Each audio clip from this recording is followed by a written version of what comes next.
For me, number one, we'll get to some headlines here in 2 seconds. Correct me if I'm wrong, Brian. This is bigger than the practices they've had because you're live with your starters.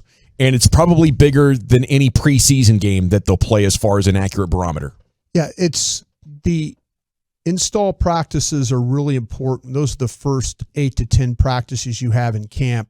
But a lot of that has been done in the OTAs and mini camps and things like that, so you get the refresher there. So they'll tell you 8 to 10 practices, and now you're in a situation. This is new to Mike McCarthy. When he was in Green Bay, those Packer teams never worked with anybody.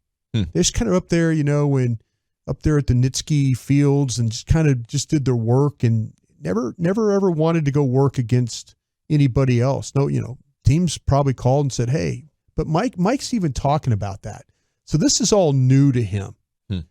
But today what you saw guys like Dak Prescott, CeeDee Lamb. You saw Ezekiel Elliott. You saw like your starters legitimately practicing. You're not getting knocked to the ground. Well, Zeke did one time. Chubb hit him and knocked him on the ground. It was unfortunate there. But that's what these practices, you can control them. And this is new to Mike, and he's like, okay, I'm kind of digging this. But, his team really no-showed today for him. When they watch that tape, he's going to see, okay, well, we got beat here. And nothing against the Broncos. I think the Broncos have got a very good team. They'll be very competitive in the AFC West. But you look at how his team showed up, and they weren't physical enough up front. They didn't give Dak enough time. Dak had to move around, throw. Receivers did a good job of getting open when they could. But, yeah, this is big because Saturday night when I'm making this call with Brad Sham, it's probably not going to be Dak Prescott and Ezekiel. Yeah, it's not. Yeah, it's going to be a bunch of different guys trying to make a football team. Yeah. So and we got a lot of reps today, more than I thought. I mean, Dak threw the ball like 35 times. It was a great practice from the when you have two fields going, 30 minutes of individual, and then you have basically two fields going of offense and defense. Ones versus twos and stuff like that. That was some really quality work today. It was terrific content on DallasCowboys.com. If you combine it with how last year ended, I think it's a continuation of not being able to handle physical teams and being outmatched up front. 903 says the Broncos stomped us last year. Today they submit that they own us. Maybe it is just they got your number. That's what we have to hope. Yeah, practice today. That's it. But you wanted to show up. Sure. You wanted to not. You're going to have some bust if you put some young guys in positions to have to block some guy. You might get a bad veteran matchup against a rookie, and it looks bad. Several times, Tyler Smith got the opportunity to block a veteran guy in front of him, and that's what you want. But the way they went about it was what was a little disturbing to me. I hope they practice again tomorrow. I don't know how much because they got a game on. Saturday, so I don't know how much they're really going to practice. But today was a good opportunity to build something on what this coaching staff wanted them to be, and that was a much more physical team.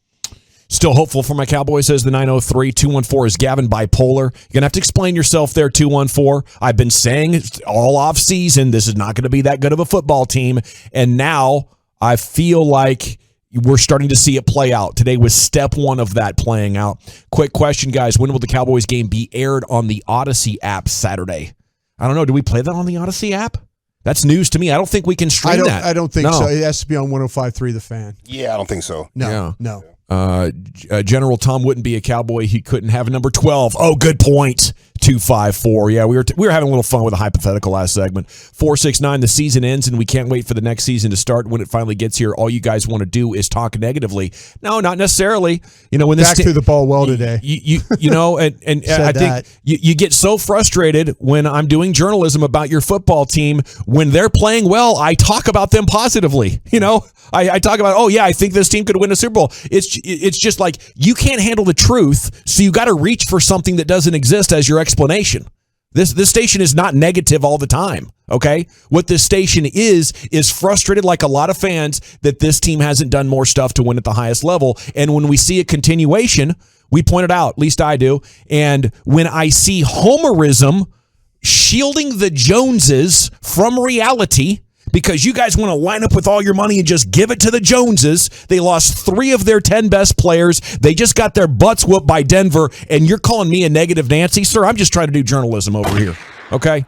At 877-881-1053. I'm just sharing my honest opinion, and maybe I am a little bit energized by being right. I will cop to that because you guys have been crushing me, you know?